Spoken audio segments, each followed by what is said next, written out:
Halo para penggemar dan sahabat Suyanto.id, ketemu lagi di bulan Ramadan ini. Mudah-mudahan kita selalu sehat walafiat. Kita tetap selalu berbagi pengetahuan dan belajar sepanjang hayat di channel pendidikan Suyanto.id.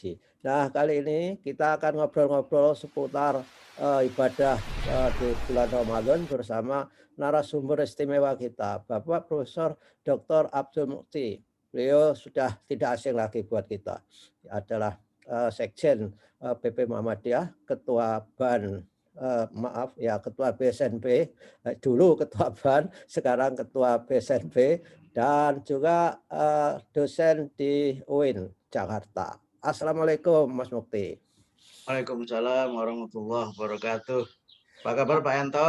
Alhamdulillah baik Pak Mukti. Saya kadang-kadang memanggil Pak dan Mas sudah bercampur baur lah. Karena kalau saya panggil Pak itu menuakan, cepat tua nanti. Kalau dipanggil Mas biar lebih akrab, awet nom. Ya, benar. Nah, Mas Mukti, ini kan Ramadan itu dikonsepkan bertabur pahala. Banyak orang menghitung-hitung. Boleh nggak itu Mas Mukti? Menghitung-hitung, wah, saya mau ini, mau itu, dilihat pahalanya dulu. Gitu. Artinya bahwa kita melakukan sesuatu itu basisnya itu pahala dulu. Ini sesat nggak gitu?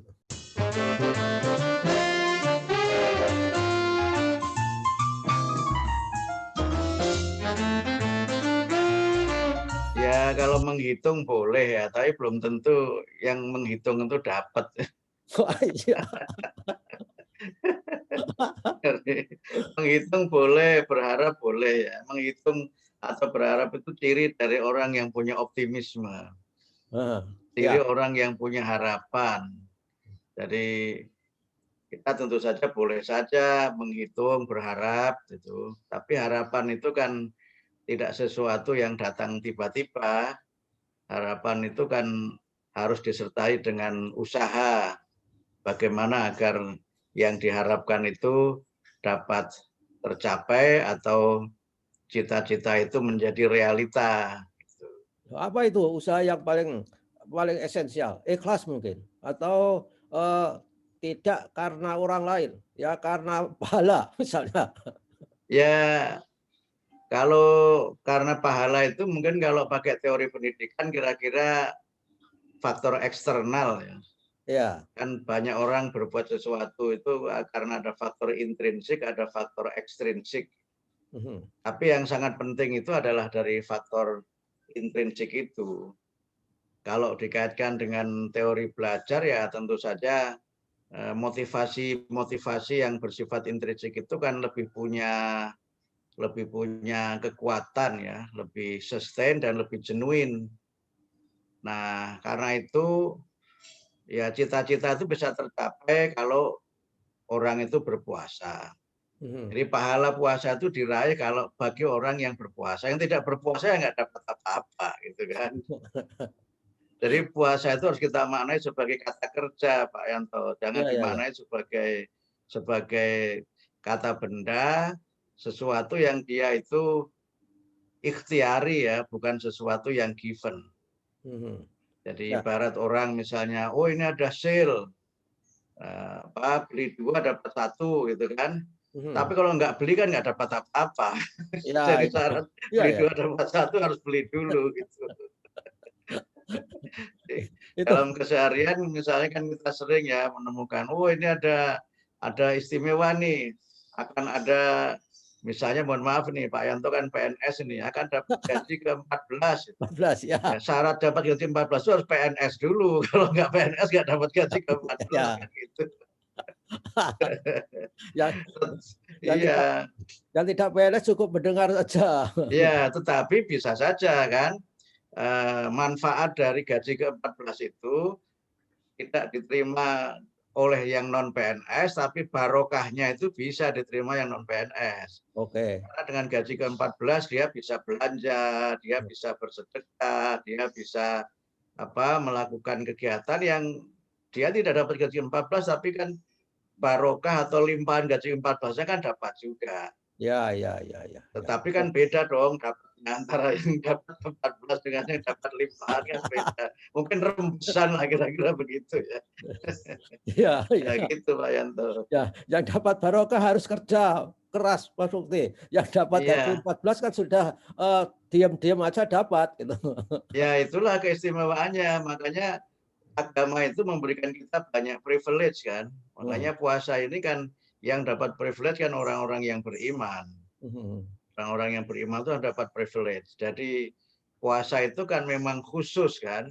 Jadi kalau Ya, saya kembali kepada redaksi ayat yang memerintahkan kita berpuasa itu kan dimulai dari seruan untuk orang yang beriman ya. Ya ayyuhalladzina amanu. Saya memahami itu kalau dalam konteks undangan itu ya. undangan istimewa, special invitation. Wah, Nah, gitu kan. Jadi yang diundang itu orang-orang khusus, ini ada privilege gitu. ya, ya, ya. Itu. Nah, itu Jemputan. yang pertama itu. Ya. Jadi kemudian yang kedua yang dipanggil itu iman kita. Mhm. Iman kita yang dipanggil. Jadi kalau orang itu dapat undangan istimewa tentu menyiapkannya juga istimewa dong. Ya, ya. Seperti misalnya Pak Yanto nih diundang kondangan ke Sultan. Mesti menyiapkannya lain kan dengan kalau yang undang itu saya misalnya. Ya, Ya betul. kan? Wow. Oh itu sudah dibunderi betul di kalender itu. Semua acara dibatalkan karena diundang oleh Sultan. Heeh. Nah, puasa juga begitu kan, karena diundang oleh Allah, maka kita juga menyambutnya dengan istimewa, dengan sukacita. Nah, kalau ini dikaitkan dengan pendidikan, maka itu ya ayyuhalladzina amanu itu secara bahasa kan artinya munadi. Mhm. Munadi itu seruan. Nah, Ya. dalam pendidikan itu adalah attention ya. Nah, Mhm. proses belajar itu bisa berlangsung kalau orang punya attention. Nah, attention itu kan juga harus disertai dengan intention kan. Ya, kalau Oh ya. sudah orang itu ada perhatian, maka kemudian ada tekad kan, ada Ya. niat gitu. Nah, niat itu kan kadang-kadang bisa membuat orang itu menyadari apa yang akan dilakukan dan juga mempersiapkan bagaimana agar sesuatu yang akan dilakukan itu dipersiapkan dengan sebaik-baiknya. Kira-kira begitu Pak Yanto. Ya, tapi di dalam ayat di surat Al-Baqarah 183 ya itu. Iya Itu betul. terakhirnya itu la'alakum tatakun. Itu otomatis hadiahnya, reward dari Allah kalau kita berpuasa itu pasti menjadi orang bertakwa atau belum tentu itu. Belum tentu juga. Wah, Karena itu kan nah saya mendekati dari pendekatan bahasa juga Pak Yanto. Itu kan ya. ada la'anna ya. Heeh. La'alla itu dalam bahasa Arab namanya istirja. Hmm. Istirja itu harapan yang memang sangat tinggi untuk meraih sesuatu. Ya. Nah, kemudian yang kedua, tatakun itu kata kerja. Kata kerja. Sehingga kalau menurut saya bertakwa itu harus kita maknai sebagai proses, Ya, ya. bukan sebagai ya kalau istilah yang Pak Yanto sering pakai bertakwa itu becoming bukan being gitu. Oke. Ya, ya. Karena becoming maka dia berjalan terus. Hmm. Karena itu maka penjelasan-penjelasan di ayat yang lain bertakwa itu kan dijelaskan dalam bentuk perbuatan-perbuatan. Ya. Perbuatan-perbuatan. Nah, kalau muttaqin, nah itu sudah menjadi being. Oke. Kalau muttaqin sudah menjadi being. Kalau tatakun itu becoming. Oke. Nah, karena itu maka orang yang berpuasa itu ada yang dapat, ada yang nggak dapat kan. Di dalam hadis itu kan dijelaskan, Ya. misalnya malam yada qolazur wal amalu bihi falaisa lillahi hajatun fi ayata syarabahu. Jadi misalnya barang siapa yang berpuasa gitu, tetapi dia tidak meninggalkan perkataan yang tidak berguna, Ya. maka Allah nggak menghitung bahwa dia itu tidak minum gitu. Oke. Ya.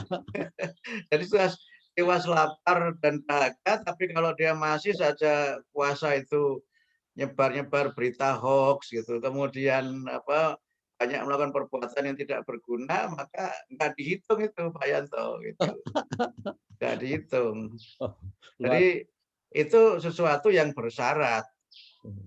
Ya.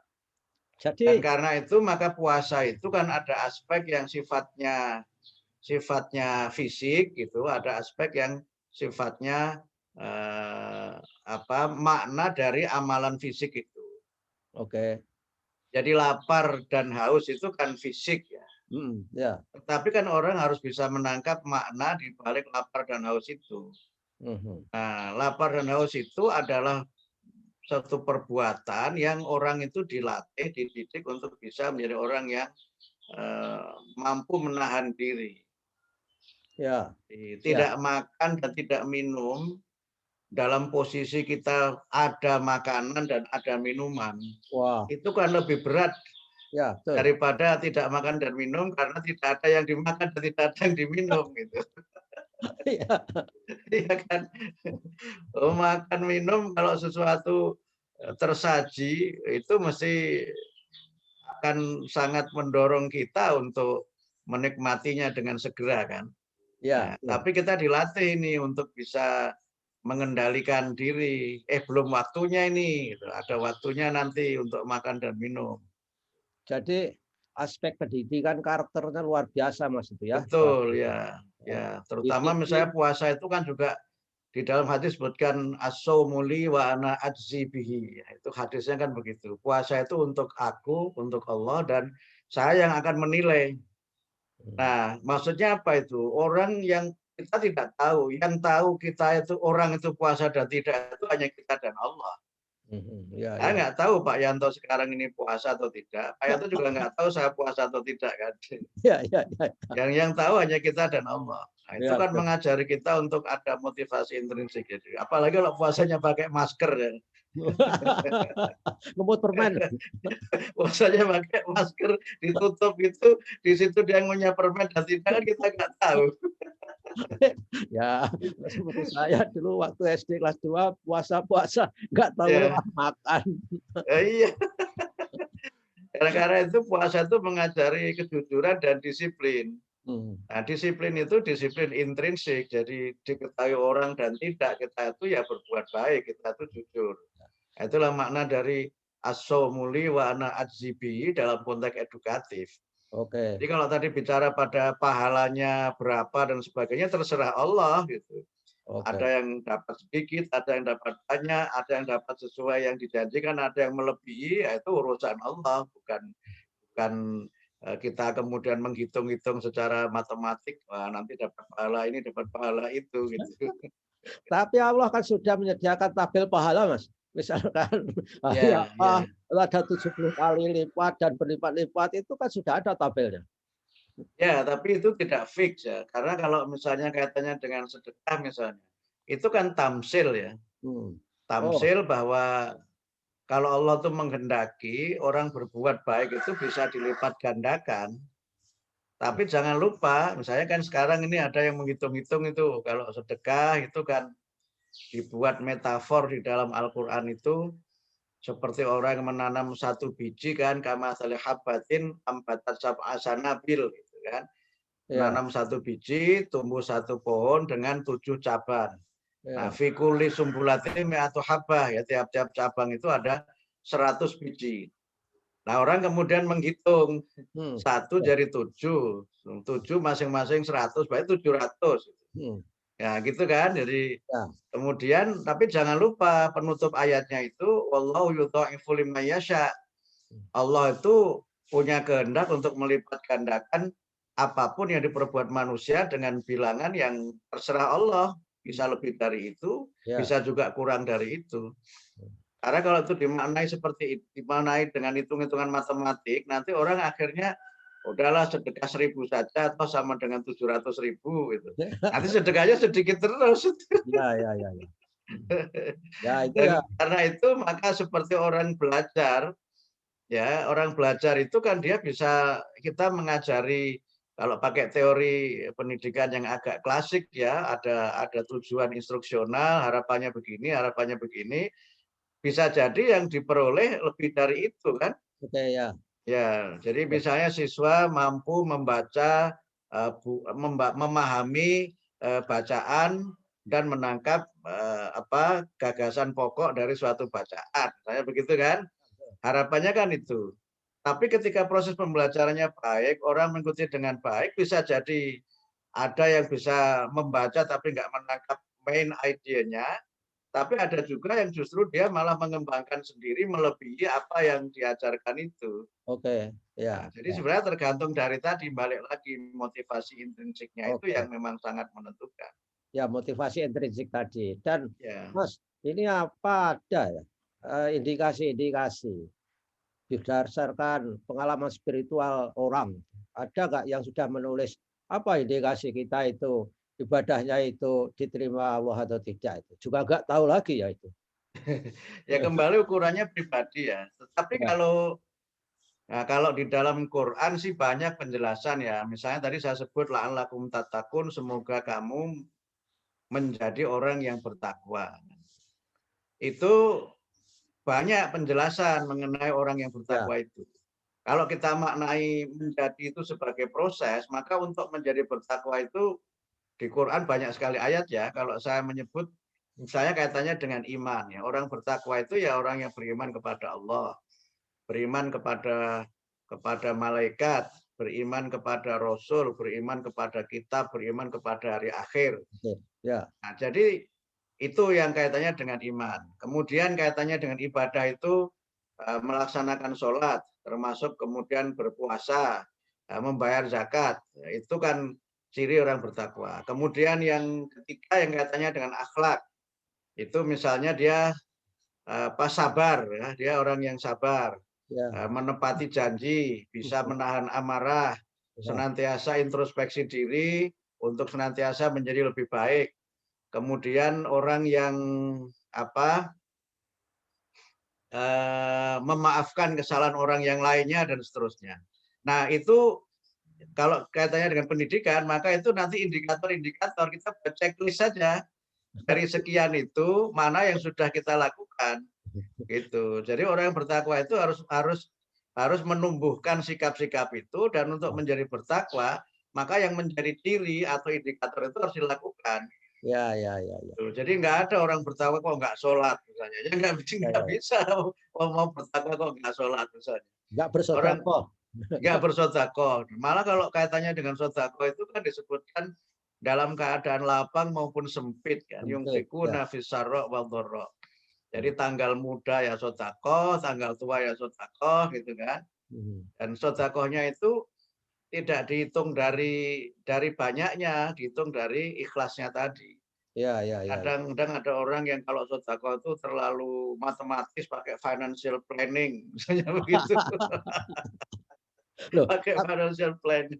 loh, tapi di Al-Quran saya pernah baca orang itu malaikatnya kikir dan kalau mendapat rezeki kikir kalau tidak berkeluh kesah. Tapi orang bersedekah itu katanya di ayat itu kalau memang nggak direncanakan itu nggak akan terjadi, Mas Mufi. Jadi kan penting itu membuat planning sedekah itu. Iya, tapi jangan sampai dengan planning itu kemudian kita menjadi orang yang terlalu kaku. Oke. Jadi misalnya gini, oh di planning ini sedekahnya sekian. Jadi misalnya gajinya Pak Yanto ini berapa? Kalau Ah, guru besar katakanlah 30 berapa? 30 juta lah. 30 juta misalnya. Alhamdulillah, luar biasa kan.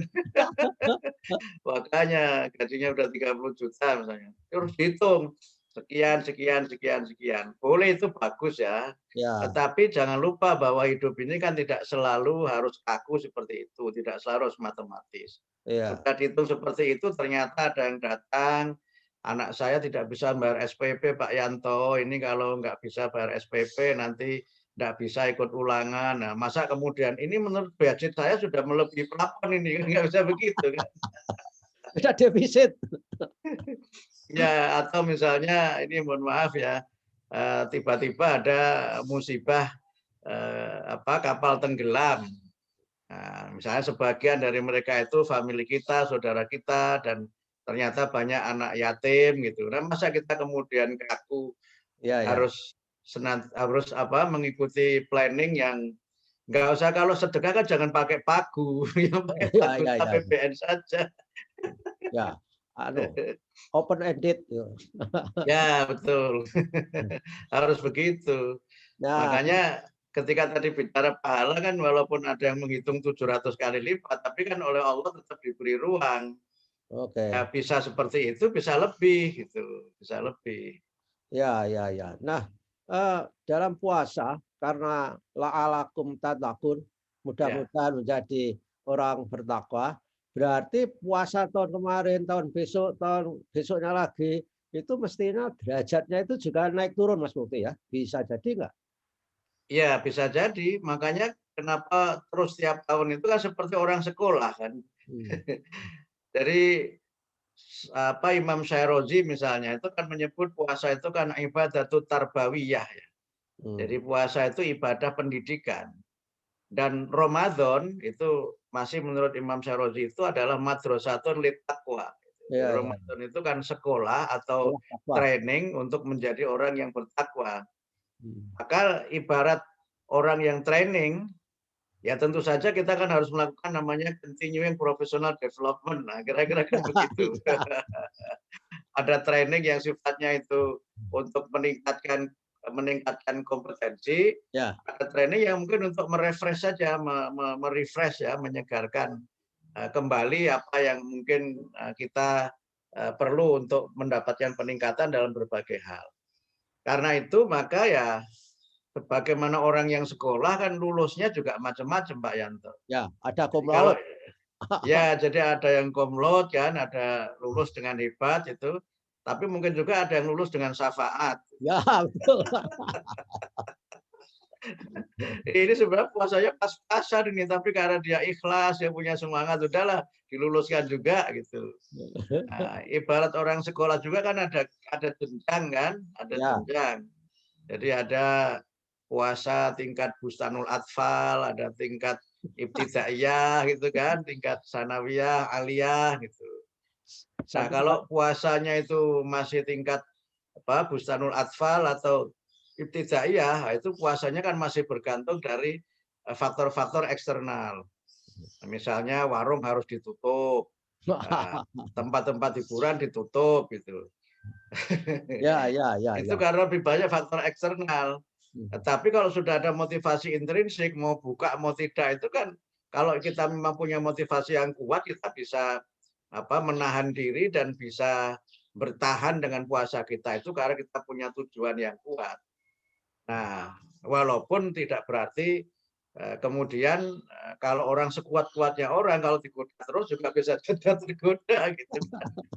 Makanya itu juga jangan menjadi alasan kalau emang puasa puasa aja kenapa minta warung tutup misalnya. Itu kan bagian dari kita membangun apa empati ya, empati Ya. kepada orang lain. Jadi bukan soal boleh dan tidak boleh, gitu. Bukan soal kuat dan tidak kuat. Ini kan soal empati terhadap orang lain Ya, gitu. betul, betul. Gitu. Jadi Pendidikan karakter buat yang tidak puasa itu. betul, jadi sama dengan begini, ada tetangga kita sedang kena musibah, masa nyetel musik rock kenceng-kenceng sih kan kira-kira begitu. Ya musibah gitu. Tapi juga jangan dibilang justru dengan musik rock ini supaya dia tidak berduka, kan tidak begitu juga kan. Jadi ini soal empati dan relasi sosial di mana kita ini harus saling menghormati. Nah, pertanyaan terakhir, Mas Mukti. Ya, Allah itu memberikan conditioning yang luar biasa di bulan Ramadan. betul. Setan-setan pun dibelenggu. Ini Ya. makna duniawinya apa kira-kira? Ya, maknanya kalau kita ini diberi kesempatan dan keleluasaan untuk berbuat baik, manfaatkan itu dengan sebaik-baiknya. Jadi puasa ini kan sebenarnya dalam konteks yang disampaikan Pak Yanto itu kan menjadi sebuah momentum ya, atau sebuah conditioning untuk kita ini berbuat baik yang sebanyak-banyaknya.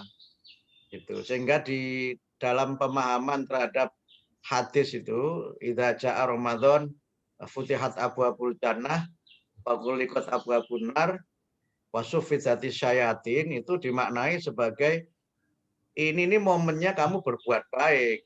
Hmm. Momen untuk semua kebaikan itu dibuka seluas-luasnya. Makanya jangan sampai dilewatkan kesempatan berbuat baik itu. Sampai setan saja apa dipersulit di dalam dia menggoda manusia kok. Makanya ini manfaatkan betul, jangan kemudian diberi kesempatan tapi malah dilewatkan. Jadi ya itu tadi ibarat misalnya orang mendapatkan peluang untuk mencapai sesuatu, misalnya Pak Yanto ini kira-kira seorang pejabat ya yang sedang melakukan perjalanan. Nah, supaya perjalanan lancar dikawal oleh patwal. Oke, ya. Nah, sudah ada patwal kok masih jalannya pelan, lampu merah berhenti, gimana sih kan begitu. Sudah ada patwal lampu merah ya jalan, dengan lampu merah berhenti. Nah, kira-kira kan begitu. Ya, jangan disia-siakan kesempatan untuk berbuat baik ini, dan tentu saja kita mengisi bulan baik ini dengan berbuat baik. Ya, artinya setan-setan di belenggu itu bukan berarti orang itu akan resist seperti setan resisten gitu, tidak ada ya. Enggak ada, makanya Ramadan juga KPK masih nangkep juga. Iya, iya.